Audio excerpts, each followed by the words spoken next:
All right, buddy. So, what's your name and where you from? Dave Moon. I'm from Connecticut. Connecticut. Up top, boy. Is it cold out there yet? Yeah, it's getting there today, but it's like the first cold day. It's supposed to snow tomorrow. Well, damn. About how cold is it? I think it's like 40 something. Yeah, tomorrow, man. We got gale warnings down in Virginia. It's supposed to get to low 40s. I'm talking about like maybe 30s tomorrow. So, I think it's gonna Yeah, be a rough winter, man. I don't know why. yeah, I it's just I early got for a that. bad feeling, man. But look, you got probably one of the uh, I've heard a lot of interesting stories doing this, but this one definitely stuck out to me.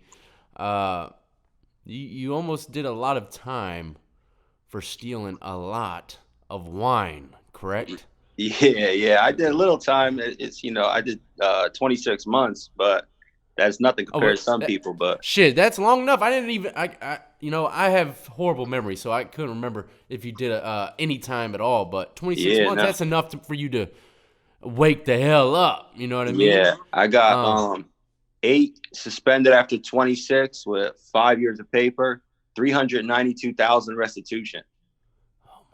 God, Yeah. look, ladies and gentlemen, we're not gonna really jump into the lockup scene just yet, because I am gonna ask you about that. But I want to hear your story, man. And you're a stand-up comedian, correct? Yeah, yeah. Yeah, man. We're gonna talk about that towards the end as well, so people can go check you out, man. So let's hear the story about this wine, man, and how you ended up owing 300 and what 92,000. You said Yeah, in yeah. restitution. Let's hear it, man. I'll let you roll with it. All right. So, like you said, I'm a stand-up comedian, but I'm like caught in between the entertainment game and the street life. You know what I mean? I like the easy score. That's why I do comedy. You only got to work like 45 minutes a week. So it's straight. Like, I don't really like working. You know what I mean? Uh huh. And my boy worked at this wine warehouse, and it was like exclusive wine, like high-end wine, like 12 bottles are like $600 for a case, like to restaurants, and they only sell to this place. And I knew he was taking a little bit of it. I grew up with him, and I knew he was taking like a case here or there. And I was just doing comedy full time. Like, bro, how much of that could you get? He said, as much as you want. I said, all right, let me get 50 cases. And he would just back the truck up right to my house. My ex-wife and my kids would just unload the truck with me. They were like, my kids were like 7 and 5. We was just loaded Hold on, up. 50 cases of wine, and how much you said was a case, and how many wine bottles you get in there typically? You get 12 bottles in a case, and they're like anywhere between 350 and 600 a case. So he brought Okay. that first 50, and I sold that in like 5 minutes. I don't even think he made it down the end of the street. I already had people All lined up to get it. so So I was like, that's like over 500 bottles of wine you sold. yeah, quick, quick. How the hell, man? How do you even get a clientele base like that? That's like my thing. Like I told you, like I'm caught between entertainment and the streets. So like, if you go through my text messages, it would be like 3 people trying to book me for a show and 2 people trying to sell stolen leaf blowers. You know what I mean? It's like stuck Oh somewhere man, in the you're the middle. local cash converters out there, pretty much. Yeah, just that easy score. I'm about it. So I just knew how to get it off, and I did it quick. And by that, that 50 went quick, and I was like, all right, that greed gets the best of us. So come About back how with much another did you 100. make off the 50? I forget it went. That was just the first 50. So I was like, come back. You know what I mean? Like another 100, another 100. So this lasted like probably 2 weeks, like 100 cases, 100 cases, 100 cases, 50 cases, whatever you could get out of the truck, I would take. And I sold it quick. I think in the 2 weeks, I made like maybe 60 grand, 55, 60,000. God, Yeah. I mean, that's a lot of money to me. Like I was, that's a lot of money to me too. That's crazy. It's just see, look, like I hate to stop the story, but like I not said, good. man, I was surrounded by a lot of street cats and a lot of, I guess you could call them plucks, drug addicts, whatever, and they're always coming around with all kinds of crazy shit. But I mean, if someone were to come at me with a bunch of wine, I'd be like, man, I would know nobody that would buy wine, you know what I mean, like that, Yeah. So it's crazy to hear that you flipped it so quick, and some people can, some people definitely can't, Like when I seen so. him, when I seen him selling it, like I knew he was going around with a case here or there. People would buy a case for, a picnic or somebody's wedding.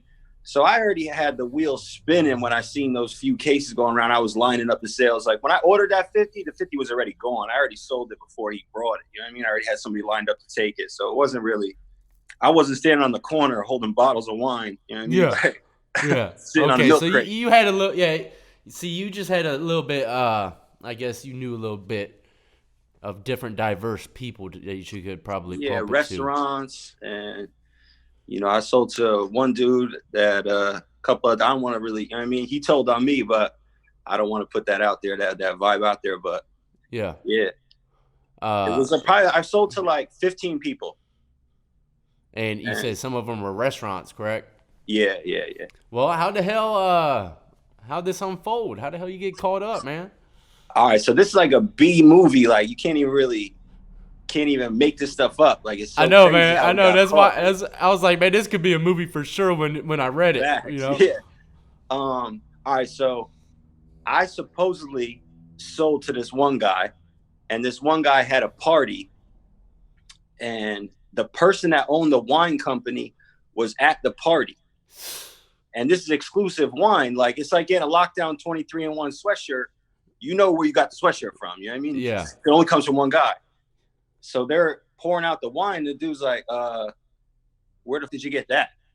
And this guy's like, oh, I bought it on the street.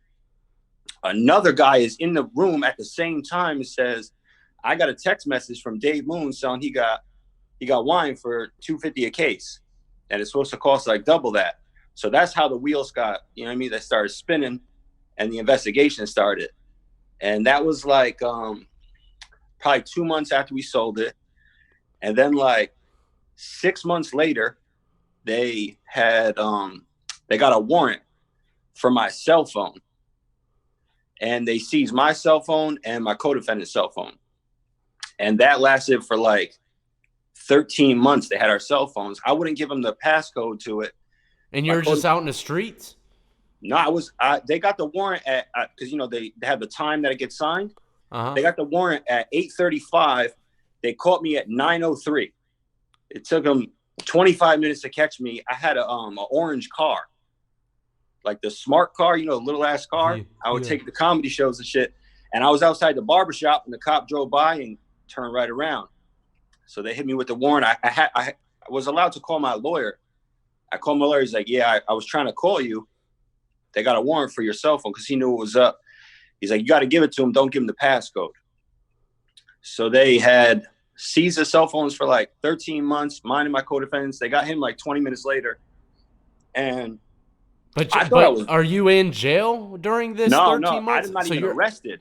So you're out in the streets while they're doing this whole investigation. Yeah, all they have is my cell phone. So I'm thinking I'm good. Yeah, I would have too. I would have been like 13 months. Shit. Yeah, you know, after 5 days, I thought I was straight. Yeah. Then, you know, that stuff's looming in the back of your head. My co-defendant at the time, like he couldn't handle it. Like he couldn't handle that pressure of not knowing. So he started fucking up, getting high, and he robbed a bank during this whole thing. So this is like crazy ass shit. Like, this dude robs a bank, gets caught. But this is my man. I know he's not telling, so I bond him out on $50,000. You know, you pay like 10%. I took him out, got him a lawyer for that case. He went in like 8 months later. We're still not arrested. Then they called my lawyer one day and said, tell him to come turn himself in. And they have just to the point where, like, I think they have 14 months before they have to drop the case. On the 13th month, somebody in Connecticut got certified by Apple to break into phones. You know, they have somebody that like certifies it to get in. And they had taken the phones and they got in and had a picture of the notepad. You know, like you got an iPhone, you know, the notepad? Yeah. I don't have an iPhone, but I know what you're talking about. Yeah. I had a list of the inventory. So I was smoked. I knew that was in there, and I had deleted it, but they took it out the cloud. Like, they can, whatever's in your phone, they can get. Like, no matter what it is, when you deleted it, they're going to get it. Believe that. That's scary, man. You know, I know that, but it's still scary to hear it actually in effect. You know, it's a scary thing, you know? Yeah, it's crazy. At the time of the investigation, the lead detective had seen my this chick that I'm friends with, and she's like, oh, I know you're friends with Dave. you better tell him we're coming for him. He better cooperate. They're trying to get me to snitch. I wouldn't tell. But the cop had said, like, I had got separated from my wife, and Yeah. they went to her and they were like, listen, you got to tell us what he did.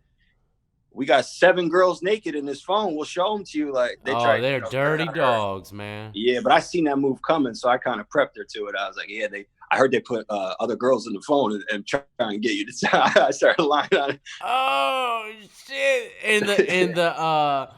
And the fairy tale begins. You know, Yeah, it just gets deeper and yes, deeper. You know, yeah. that's crazy. I mean, did she eventually fold or anything or what? No, she didn't. She didn't tell. She didn't cooperate at all. But we're divorced now. Um, but I respect her for that. You know what I mean? She could have. They gave her every reason to, but she didn't. She didn't get in trouble though. You know, I took the whole thing. But Yeah, it's a shame y'all aren't still together, man. Because I'm about to start a new series called Bonnie and Clyde's Across America, I and got the it's I gonna got the be Bonnie. couples. I got the Bonnie tattoo. She used to have Clyde Oh right here. shit! Yeah, I got caught. The girl up the street, she had that Clyde covered up in one day. I still got mine on the wrist. Oh my god, Yeah. man. That's crazy, man. So yeah, that's a new playlist, ladies and gentlemen. Be on the lookout for them. I have couples on here telling their wildest and craziest endeavors on the street and how they turned their lives around. But yeah, uh, so you get caught pretty much because someone spotted the wine and it just started an investigation and it turned out to Yeah. be over $300,000 worth of wine. Yeah. When it came out in the paper, they had said 258,000. But by the time I had gotten arrested, and then 2 years, they had my phone for 13 months. Then I was out on bond for 2 years. And then by the time like the whole thing was over, they said 492,000 and insurance covered 100,000. So I owed the rest. Damn, insurance covered a little something? Yeah, I guess so. Like that guy should have That's had more insurance or locked the door. that's crazy, man. Well, shit. Maybe I need to look into that kind of insurance. You know what I mean? Hey, you Yeah. never know. Never know when 9,000 million bottles of wine will show up in my back door. You know? Yeah, and when it came out in the paper, I know I showed you the article. They kind of made it seem like we were like Billy the Kid and John Dillinger. You know what I mean? Like Yeah, robbing the like place. some damn mob actions or Yeah, something. the You guy know? was backing the truck up to my house in the middle of the day. No, nobody was getting laid down. Nobody got tied up. My kids were playing on boxes of wine. Like it was no crazy heist like they made it out to be. It was just a scheme. You know what I mean? Yeah. You get to keep any of that money? I'm sure you probably spent it all or went to something throughout the time of waiting for it, right? It's easy come, easy go. I went right to Sports Authority, bought the most expensive basketball hoop they got, brought it back to the house. I played one-on-one with my son. I dribbled the ball one time. It hit a crack in the driveway. I called the paving company. I said, "You got to pave this driveway." I Oh was balling damn! out. You built a damn basketball court with that wine money, Yeah. boy. Hey, look, ain't no. I would say there was a little something wrong with it, but ain't nothing wrong with how you spent it. You know, went to do some good stuff. I guess you could say a lot Yeah, of people yeah, will blow it on some random dumb shit, but at least you were looking out for the kiddo. Still, you yeah, know. yeah. Sneakers, belts, jewelry for my kid's mother, jewelry for the girl up the street. I was wilding out. So how the hell? I mean, you still owe quite a bit of money, man. I'm sure. How are they expect? Do they got you on a payment plan or something? I'm gonna Are grab they some. are they deboing your taxes? How are they running that? I'm gonna show you some. I'm gonna grab it real quick. I got it hanging Oh up. God, I love show and tell, my friend. I don't know if you can see it right here. 700. I paid $700. I've been home a year and a half. I pay like $12 a week. I don't know how they expect me. I'm going to be 1,000 years old before it's paid back. That's a lot of comedy. That's a lot of jokes. They're probably waiting for you to hit, like you said, Saturday Night Live or some shit. Then they'll get it. I guess so. I don't know, man. Hey, look, I heard in some states that if you got some kind of debt like that, any kind of debt, it falls into your next of kin. I hope you ain't in. I hope Connecticut ain't one of those. No, it's not. They can't only. You only have to pay while you're on paper. Like once probation's over, you don't have to pay anymore. It becomes civil, and then they got to sue you for it. But what are they going to get? I remember, the only reason why I believe I was released from probation so fast was because I paid my fines. Usually, if you don't pay your fines, they'll keep you on there as long as it's humanly possible. That's wild, man. So everything unfolds. Yeah. So I'm gonna tell you, I feel like I'm the only one. This dude that I was cool with, and I don't want to say nothing I shouldn't, even though he told, but very shortly after he got caught with like 100 pounds, 4 guns, and a bunch of cocaine. So you could imagine my relationship with this guy. And supposedly I had given him wine, like $16,000 worth of wine. And of the 15 people that I supposedly sold it to, this is the only one that cooperated. And this is supposedly the gangster. He used to tell me I'm an OG. I feel like I'm Rick Ross and me are the only one where the plug told them them. That never happens. They say the people that drop dime are the ones that think they got more to lose than the rest. Yeah. That's how it goes, man. When you got all that money and you've been hustling, you're doing good. They don't want to leave it. They don't want to leave it.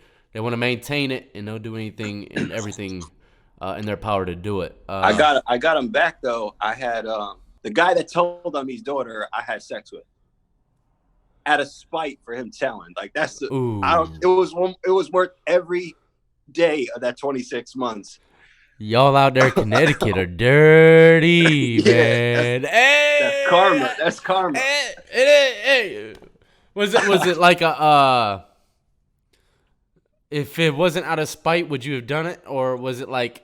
Yeah, she could get it anyway. Oh, okay. I thought maybe it was like, God, I don't want to do this for real, but I'm doing it out of spite. I get you now. All right, so everything unfolds. You get locked up. How was it, man? Were you a little tense about the situation, about going to lockup for your first time? How was it? Did you have any problems? What's up? I'll be honest with you. Like before I went in, this how I know about you. I used to be in my room, all Xanaxed out, shaking, nervous, watching 23andMe, learn how to make pizza when I got in there. So I was ready to bid. Oh, so you actually watched my shit before you went in? I used to watch your shit and listen to Nas songs about prison before I went in just to prepare. That's crazy, man. Yeah. I knew how to make a pizza before I got in there from you. Hey, I bet that helped a little bit, didn't it? A little bit. Yeah. So you get in there. What was the county? You didn't make it to the pen, did you? Nah, hell yeah. Oh, you did? Okay, well, tell me about it. Was there what was the county you were in, and maybe some of the wildest moments you had in there? My case was kind of weird because I was out on a bond of like, I think, $50,000 for 2 years. My sister was getting married, so I was trying to make the wedding, so I had them raise my bond before sentencing. Like, I already knew I was going in, so I had them raise my bond $500 just so I could turn myself in and start the clock. So I sat in county for like 2.5 months. And then county is just filthy, disgusting. Like what was it called? What was the town? It's called Whaley Ave, New Haven Correctional. New Haven Correctional. Okay, and it was just filthy, disgusting. The homeless people, base heads, it's just dirty. You don't go outside ever. I was in there for like almost 3 months. I never had fresh air unless I was going to court. It's just no electronics work in the dorms. Like I was in the dorm. I was in like the S unit, which is like, the hospital medical unit for like a week, which is disgusting. That's where like, real. Why'd they put you in there for? Oh, because you got to go in there. Like as soon as you come in, you sit in there for a week. People are getting sick and shit, dope sick. They do like a mental health study. And then if you're straight, they move you to the dorm. I'm gonna tell you a story about my first like 4 days. Everybody goes in like a 4-man, right? They put me in a 4-man cell? Yeah, 4-man cell. I went into a 4-man by myself. And I was in there for like 4.5 days alone. Like no one to talk. You don't have no electronics, no commissary, no nothing. And I was like bored, just wanted someone to talk to. So after like the 4th day, I'll never forget this dude's name, Enrique. That was my first cellie, right? And he good old Enrique. Yeah, my man Enrique. So I jumped off the bunk. I was like, "What's up, bro?" This dude said, "No habla inglés." I said, "You gotta be kidding me, dude. I've been here 5 days and I get the Telemundo channel. I can't even talk to this guy now." Yeah. And after like 3 more days of us not communicating at all, the correction officer came to the door. He's like, "Rodriguez, pack up. You bonded out." This dude jumped off the bunk and said, "All right, man, just give me a few minutes. I got to get my shit together." No, pump fake that damn Enrique dirty dog him. Look, I had a dude that did that to me, man, playing cards. I thought he was all couldn't speak no English, man. He knew how to speak English the whole time. And I'm over here talking to him like, you're cheating. You're cheating. You cheat, like, trying to sign language to him in some kind of way. Dirty dog cheated me, man, and he cheated me with the English, Yeah, this dude turned the closed captioning on the last 30 seconds of our time together, right? I bet. Great. What'd you say to him? You say anything like, damn, man? I just gave him a crazy look. Yeah. Yeah, he was leaving didn't feel like talking, man. That's all. Yeah, that's all I wanted to do was talk, bro. It was the first time in, I need to learn the ropes, but he didn't want to share nothing. Oh, man, that dude there. That's so crazy. I went from there to the dorm in county. Hold on 1 second. What'd you say? I went from there, that little unit right there, to the dorms in county, which is, still wild shit's popping off, but it's nothing crazy. It's like base heads fighting over coffee balls. It's nothing really in there. And then I left. I went to, because in Connecticut, if you got over 2 in a day, you got to go to McDougal Walker, which is like reception and special management. They had the dudes from Cheshire Home Invasion. Yeah. They were up there in special management. They got everybody with over 2 in a day goes to the same block.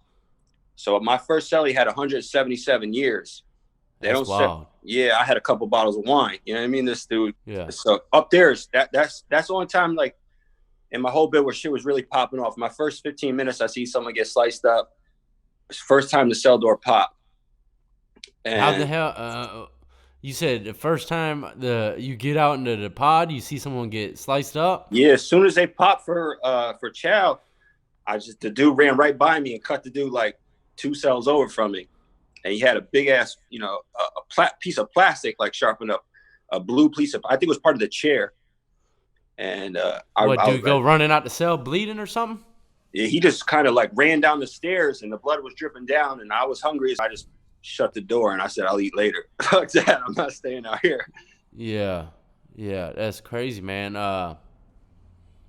Was anyone messing with you in county or in prison or anything, trying to get your food, anything like that? No, it really didn't happen like that. Like, I'm not, you know what I mean? I'm not no super gangster, but I'm not a punk either. But I really didn't get tested. I would like to tell you some war stories that I was in the mix, but it really didn't happen like that. The one, like, I thought I was going to hide who I was, like, from the combat. A lot of people in my area know who I am, but I didn't really want to tell no one because I know dudes are in there miserable. They want me telling jokes and shit. I don't, I didn't want to be working every day, like trying to entertain people. I'm not a Barnum and Bailey clown, you know what I mean? Yeah. And that lasted like 40 seconds. As soon as I walked into the jail, a correctional officer was like, yo, you're a comedian, right? That's, jail's like middle school. That shit spread around quick. And a lot of people knew who I was. So that kind of got out, kind of held a little weight. Like, people knew I was on tour at Mike Epps. I opened for some big names. So people kind of knew who I was. And my case was like a big deal too. My case held some weight. So yeah, you don't look like the type, to really say, yeah, that's guy I'm going to go extort. There's probably others in the block or whatever that people definitely had their eyes on before you. You know what I mean? Yeah. Well, let's leave prison because, this wasn't really supposed to be about the whole prison and jail thing. I just want to hear the crazy ass wine story and also your comedy, man. What kind of comedy do you do? Is it like roasting people kind of comedy or telling like kind of embellished stories or what? No, I just talk about my life, like some observational, very little observational comedy, but just about my life, like, what's going on. I became a dad pretty young. I had my son when I was 19 and my second son when I was 21. So I became a young dad, a young husband, cheating on my wife, getting caught, getting arrested mad times. Just, shit that happens in my life I tell the stories about and just put a funny spin on it. I wish I was a better joke writer because every joke I have is about like divorce, getting arrested, prison. Like, for me to come up with a joke usually costs me like 35, 40 grand. So I wish I could come up with shit a little faster, for cheaper. But yeah, I just talk about my life, man. I've been doing it for, 32 now. I've been doing it for like 9 years. That's crazy, man. Yeah. What made you say, hey, I'm a be a damn comedian. I got this. What did someone guide you into that path, or were you just naturally funny as hell growing up? Yeah, I was just a funny dude, like, always trying to be the class clown and shit. My 5th grade yearbook said future profession stand-up comedian. So I was on it from an early age, but I kind of started a little late. You know, a lot of dudes start to like 16, 17. I was like 23. And I was bringing strippers. I had like this little escort service thing going on. Like I would bring strippers to bachelor parties. And people would ask me like, yo, can you get a comedian? And they were paying like $400 for a comedian. And I'm thinking like, so I use that like pimp mentality. I figure I'm going to go to an open mic and get a new comedian and give them like $40 and keep the rest of the money. Yeah. And I went to the open mic and nobody was funny. So I was like, let me just try this. And it worked. They laughed. So I just started going to it, doing it myself. So that's how I got into it. Like another scam going wrong. That's how it started. Well, that's pretty cool, man. I haven't had a comedian on yet. What do you got going on? You got a YouTube channel, Instagram, anything like that, website? I'm on Instagram, Comic Dave Moon. And I'll tell you a quick prison thing. Like when I was at Carl Robinson, which is like a level 2, level 3, which is sweet. You know what I mean? You're out all day. You can move around. They had a talent show. So I had kept it kind of quiet up until this point. People would ask me to perform. I wouldn't perform. I didn't tell no jokes. They had a talent show coming up. And, you know, people gamble on anything in jail. So I was like, all right, now's my time. So they had like 12 dudes in the talent show. It was like 9 rappers, 2 R&B singers, and me, the only white dude in the talent show. So I was cool with a lot of black dudes in jail, like a lot of Bloods, Crips, everybody I was cool with. And I was like, yo, bet on me. Like, I'm telling you, this is a lot. Like, no jail rapper is going to beat me in this talent show. Like, this is bet. I'm going to take this. So people bet on me, and I went in there. I killed it. I got a standing ovation in prison. That's the proudest moment of my life in comedy. I got a standing ovation in prison. That's hard to do too, man, because you know everyone in prison. Yeah, they're miserable, angry. Hell yeah. So I walked the yard like I ran shit for like a week, bro. I had mad food from the gambler. Everybody hit me off. Standing ovation from a bunch of convicts. Yeah, that's cool, man. Well, look, I appreciate you coming on to the show, man. And anyone who wants to go check out his material or anything along those lines, I'll leave it pinned in the comment my section. Instagram is Comic Dave Moon. Comic Dave Moon on Instagram. Okay, that's about the only thing you're gonna want people to go check out. Yeah. I keep shit off of YouTube for now, but I'm about to start up a channel soon. I got a podcast coming out in 2 weeks. So yeah, that's what I was about to say, man. Yeah, there's a lot of comedians right now cranking up the podcasts. Yeah. What's his name? He just started a podcast. The guy. What's his name? Damn. He's like, he always says, "Would you look at that? Would you look at that?" And you're like, shh. I don't know. Bassmaster, that's what's his name. Ed Bassmaster, man. Go check out his material. Ed Bassmaster, okay. Hilarious, man. It is hilarious. But he just started a podcast, and a lot of comedians are doing that, you know. So this is something I would love to get into. But this is, in my eyes, pretty much kind of like a podcast. Yeah, it's the same thing, video cast. Yeah, I like this better. Yeah, I'm a huge fan of the show, bro. Thank you. Hey, I appreciate you, man, and I thank you for coming on. I wish you nothing but success in the future, and don't worry about that 300-some thousand you got to pay back. What's $12 a month? Word. That ain't shit. They ain't gonna see that $300K.